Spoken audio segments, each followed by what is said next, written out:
Hi guys, നമ്മൾ ഇന്നത്തെ video നോക്കാനായിട്ട് പോകുന്നത് HTML ഓഫ്ലൈൻ ആയിട്ട് എങ്ങനെ റൺ ചെയ്യാമെന്നാണ്.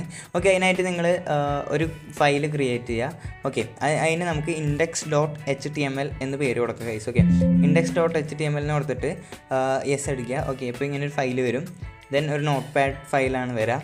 ദെൻ നമുക്ക് HTML ബേസിക് കോഡിന്ന് ക്രോമിൽ പോയിട്ട് ജസ്റ്റ് അടിച്ചു കൊടുക്കാം ഗൈസ്. ഓക്കെ, ഇത് ഇല്ലെങ്കിലും കുഴപ്പമില്ല, ഞാൻ ജസ്റ്റ് പെട്ടെന്ന് കിട്ടാൻ വേണ്ടിയിട്ടാണ് ഈ കോഡിന്ന് കോപ്പി ചെയ്യാണ്. ഓക്കെ, നമ്മൾ വിഷ്വൽ സ്റ്റുഡിയോ കോഡ് വെച്ച് ചെയ്യുന്നത് എങ്ങനെയാണെന്ന് നോക്കുന്നുണ്ട്. സോ ഫസ്റ്റ് ഇത് ഞാൻ കാട്ടിത്തരാം. വിഷ്വൽ സ്റ്റുഡിയോ കോഡിലാണ് ഇങ്ങനെ ഒന്നും ചെയ്യേണ്ട ആവശ്യമൊന്നുമില്ല. സോ ഇത് ജസ്റ്റ് സേവ് അടിച്ച് കഴിഞ്ഞാൽ ഈ നോട്ട് പാഡിൽ ഇത് സേവ് ആവും.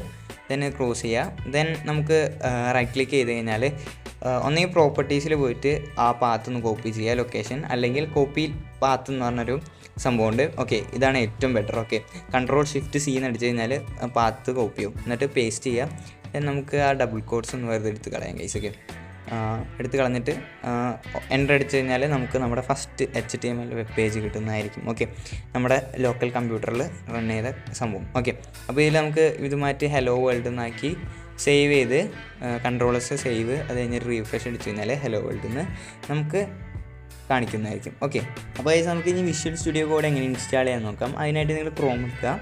അതിനുശേഷം വിഷ്വൽ സ്റ്റുഡിയോ കോഡിൽ നിന്ന് ഇൻസ്റ്റാൾ ചെയ്യുക. ഓക്കെ, അപ്പോൾ നിങ്ങൾക്ക് നേരത്തെ ചെയ്ത പരിപാടി ഇപ്പോൾ എന്തിനാണ് കുറച്ചുകൂടി എളുപ്പമായിട്ട് ചെയ്യുന്ന ഒരു കാര്യമാണ്. സോ നിങ്ങൾ വിഷ്വൽ സ്റ്റുഡിയോ കോഡ് ഡൗൺലോഡ് എന്ന് അടിച്ച് കഴിഞ്ഞാൽ ഫസ്റ്റ് കിട്ടുന്ന സൈറ്റ് ഡൗൺലോഡ് ഉണ്ടാവും. ആ ഡൗൺലോഡ് ഞെക്കുക. എന്നിട്ട് നിങ്ങളുടെ ഓപ്പറേറ്റിംഗ് സിസ്റ്റം ഏതാണോ, ലിനക്സ് ആണോ, വിൻഡോസ് ആണോ, മാക് ആണോ എന്ന് വെച്ച് സെലക്ട് ചെയ്തിട്ട് ജസ്റ്റ് അത് ഇൻസ്റ്റാൾ ചെയ്യുക. ഓക്കെ, ഡൗൺലോഡ് എന്ന് കൊടുത്തു കഴിഞ്ഞാൽ ജസ്റ്റ് ആ വിൻഡോസ് എന്നുള്ള ബട്ടൺ ഞെക്കി കഴിഞ്ഞാൽ ഓട്ടോമാറ്റിക്കായിട്ട് ഡൗൺലോഡ് ആവുന്നതായിരിക്കും. ഓക്കെ, അപ്പോൾ എൻ്റെ വിൻഡോസ് ആണ്, അപ്പോൾ ഞാൻ വിൻഡോസ് സെലക്ട് ചെയ്തത്. അതിനുശേഷം നമുക്ക് ജസ്റ്റ് ഇൻസ്റ്റാൾ ചെയ്യുക എന്നുള്ള പരിപാടി മാത്രമാണുള്ളത്. ഓക്കെ, അപ്പോൾ നിങ്ങൾക്കിത് ഇൻസ്റ്റാളേഷൻ കറക്റ്റ് കിട്ടിയില്ലെങ്കിൽ നിങ്ങൾക്ക് വേറെ വീഡിയോസ് റെഫർ ചെയ്ത് നോക്കാവുന്നതാണ്. ഇഷ്ടംപോലെ വീഡിയോസ് വിഷ്വൽ സ്റ്റുഡിയോ കോഡ് ഇൻസ്റ്റാളേഷൻ്റെ ഇഷ്ടം പോലെ ഉണ്ട്. ഓക്കെ, അപ്പോൾ ഇത് ഇൻസ്റ്റാൾ ചെയ്യാൻ വേണ്ടി ആക്സെപ്റ്റ് ദ അഗ്രിമെൻറ്റ് നടിക്കാം. Then create desktop icon tick കൊടുക്കുക. ദെൻ ഇൻസ്റ്റാൾ ചെയ്യാം. ഓക്കെ, ഞാനിത് ഓൾറെഡി ഇൻസ്റ്റാളിലാണ്. ജസ്റ്റ് ഇൻസ്റ്റാൾ പ്രസ് ചെയ്ത് കഴിഞ്ഞാൽ ഇൻസ്റ്റാൾ ആവും. അതുകൊണ്ട് ഞാൻ ഓൾറെഡി ഇൻസ്റ്റാൾ ആയതുകൊണ്ട് ഇൻസ്റ്റാൾ ചെയ്യില്ല, നിങ്ങൾ ഇൻസ്റ്റാൾ ചെയ്യുക ഗൈസ്. ഓക്കെ, അപ്പോൾ ഇൻസ്റ്റാൾ ചെയ്ത് കഴിഞ്ഞാൽ നമുക്ക് ഇവിടെ വിഷ്വൽ സ്റ്റുഡിയോ കോഡിൻ്റെ ഐക്കൺ കാണാൻ പറ്റും. ജസ്റ്റ് ഡബിൾ ക്ലിക്ക് ചെയ്ത് ഓപ്പൺ ചെയ്യാം. ദെൻ ഇവിടെ ഫയൽസിൽ പോയി കഴിഞ്ഞാൽ ഓപ്പൺ ഫോൾഡർ എന്നുണ്ടാവും. അതിൽ നമുക്കിവിടെ ഞാൻ ഡെസ്ക്ടോപ്പിലാണ് ഒരു ഫോൾഡർ ക്രിയേറ്റ് ചെയ്യുന്നത്. സോ ഡെസ്ക്ടോപ്പിൽ വരാം, റൈറ്റ് ക്ലിക്ക് ചെയ്ത് ന്യൂ അമർത്തുക, ഒരു ഫോൾഡർ ക്രിയേറ്റ് ചെയ്യുക. ദെൻ സെലക്ട് ഫോൾഡർ അടിക്കുക. ഓക്കെ, ദെൻ സെലക്ട് ഫോൾഡർ അടിച്ചിട്ട് നമുക്ക് ഇവിടെ ഒരു ബട്ടൺ കാണാൻ പറ്റും. അതൊരു ഫയൽ ക്രിയേറ്റ് ചെയ്യാനാണ്. അതിന് തൊട്ടപ്പുറത്ത് ഫോൾഡർ ക്രിയേറ്റ് ചെയ്യാനും വേണം. ഓക്കെ, അപ്പോൾ ഫയൽ ക്രിയേറ്റ് ചെയ്യാനുള്ള നീക്കിയിട്ട് index.html എന്ന് പറഞ്ഞൊരു ഫയൽ ക്രിയേറ്റ് ചെയ്യുക. ഓക്കെ, നമ്മൾ ഇനി ഇങ്ങനെയായിരിക്കും ഒരു HTML റൺ ചെയ്യിപ്പിക്കാം. ഓക്കെ, ഇനി നമുക്ക് കുറച്ച് എക്സ്റ്റൻഷൻസ് ഡൗൺലോഡ് ചെയ്യണം. അതിനായിട്ട് ഒന്നെങ്കിൽ ക്യൂബുകളുടെ പടം ഞെക്കാം, അല്ലെങ്കിൽ Ctrl+Shift+X ഞെക്കാം, അല്ലെങ്കിൽ ഫയലിൽ പോയിട്ട് പ്രിഫറൻസിലേക്ക് പോയി കഴിഞ്ഞാൽ ഇവിടെ എക്സ്റ്റൻഷൻസ് കാണാൻ പറ്റും. അത് ജസ്റ്റ് ക്ലിക്ക് ചെയ്യുക. ഓക്കെ, അത് ക്ലിക്ക് ചെയ്തതിന് ശേഷം നമുക്ക് 2-3 എക്സ്റ്റൻഷൻസ് ഡൗൺലോഡ് ചെയ്യാനുണ്ട്. ഈ വിഷ്വൽ സ്റ്റുഡിയോ കോഡിൻ്റെ ഏറ്റവും വലിയ ഗുണം എന്ന് വെച്ച് കഴിഞ്ഞാൽ നമുക്ക് സിമ്പിളായിട്ട് കോഡ് എഴുതാൻ പറ്റും. ഓക്കെ, അതെങ്ങനെയാണ് ഞാൻ കാട്ടിത്തരാം. അതായത് നമ്മളിവിടെ ഈ ബോയിലർ പ്ലേറ്റ് എന്ന് പറഞ്ഞ സംഭവം ഉണ്ടല്ലോ, ഇത് ആദ്യം ഇൻസ്റ്റാൾ ചെയ്യുക. നമ്മൾ നേരത്തെ കോപ്പി ചെയ്തില്ലേ ഫസ്റ്റ് HTML പേജിലേക്ക് മറ്റേ ബേസിക് കോഡ്, അത് ജസ്റ്റ് ഒരു എക്സ്ക്ലമേറ്ററി മാർക്ക് ഇടുമ്പോൾ നമുക്ക് കിട്ടുന്നതായിരിക്കും ഈ സംഭവം ഉണ്ടെങ്കിൽ. ദെൻ നമുക്ക് ഓട്ടോ റിനെയിം ടാഗ് എന്ന് പറഞ്ഞ സംഭവമുണ്ട്, അത് ഇൻസ്റ്റാൾ ചെയ്യുക. ദെൻ ഓട്ടോ ക്ലോസിങ് ടാഗ് എന്ന് പറഞ്ഞ സംഭവമുണ്ട്, അത് ഇൻസ്റ്റാൾ ചെയ്യുക. ഈ രണ്ട് ഇൻസ്റ്റാൾ ചെയ്യുമ്പോൾ തന്നെ നമുക്ക് ഒരു ടാഗിൻ്റെ പകുതി പേര് അടിക്കുമ്പോൾ തന്നെ നമുക്ക് ഫുൾ ടാഗ് കിട്ടുന്നതായിരിക്കും.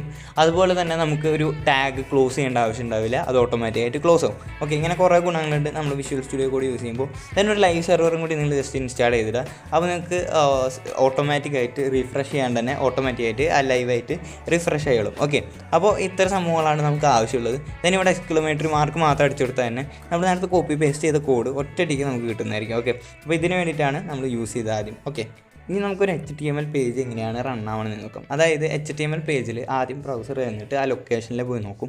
ലൊക്കേഷനിൽ എന്നിട്ട് HTML എന്ന് പറഞ്ഞ ഡോക്യുമെൻറ്റിനുള്ളിൽ HTML ഉണ്ടോ എന്ന് നോക്കും. ഓക്കെ, അത് ഞാനൊരു ലൈവ് എക്സാമ്പിളായിട്ട് കാട്ടിത്തരാം. അതായത് ഈ കൺസോളിൽ പോയിട്ട് ഞാൻ ഡോക്യുമെൻ്റ് എന്ന് അടിച്ച് കഴിഞ്ഞാൽ ആ ഫയൽ വരും. ഓക്കെ, ആ ഫയലിൻ്റെ ഉള്ളിൽ എന്തൊക്കെയുള്ള HTML ഉണ്ട്, HTMLൻ്റെ ഉള്ളിൽ ഹെഡും ഉണ്ട്, ബോഡിയും ഉണ്ട്. ഓക്കെ, അപ്പോൾ ഹെഡും ബോഡിയുടെ ഉള്ളിൽ വേറെ ടാഗുകളുണ്ട്, മെറ്റ ടാഗ്, ടൈറ്റിൽ ടാഗ്, ബോഡിയുടെ ഉള്ളിൽ പി ടാഗ്, H1 ടാഗ്, അങ്ങനെ ഇഷ്ടംപോലെ ടാഗുകളുണ്ട്. ഓക്കെ, അപ്പോൾ ഇതുപോലെയാണ് ഒരു സ്ട്രക്ചർ അല്ലെങ്കിൽ ട്രീ സ്ട്രക്ചർ ഇങ്ങനെയാണ് കിടക്കുന്നത്. ഓക്കെ, HTMLൻ്റെ ജസ്റ്റ് പറഞ്ഞതെന്നാണ്. ഇത് ജാവാസ്ക്രിപ്റ്റ് പഠിപ്പിക്കുക ഞാൻ കുറച്ചും കൂടി ഡീറ്റെയിൽ ആയിട്ട് പറഞ്ഞു തരുന്നതായിരിക്കും. ഓക്കെ, ഇതൊരു ജാവാസ്ക്രിപ്റ്റ് കോൺസെപ്റ്റ് ആയതുകൊണ്ട് തന്നെ നിങ്ങൾക്കിത് മനസ്സിലായില്ലെങ്കിൽ വലിയ സീനൊന്നുമില്ല. അത് കുറച്ച് കഴിയുമ്പോൾ ഞാൻ ഡീറ്റെയിൽ ആയിട്ട് പറഞ്ഞു തരുന്നതായിരിക്കും. ഓക്കെ, ദെൻ നമ്മൾ അടുത്ത പ്രൊജക്റ്റിൽ ചെയ്യാൻ പോകുന്നത് ഒരു ചെറിയൊരു പോർട്ട്ഫോളിയോ സൈറ്റാണ്.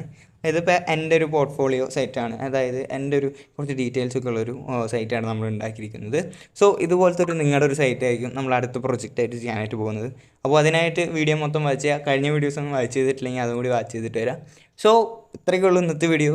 ഇനി വേറെ വീഡിയോസ് ആയിട്ട് അടുത്ത ദിവസം കാണാം. Okay, thanks for watching. അടുത്തൊരു കിടക്കാച്ച വീഡിയോ കാണുന്നവരെ bye bye guys, love you all, see soon, take care.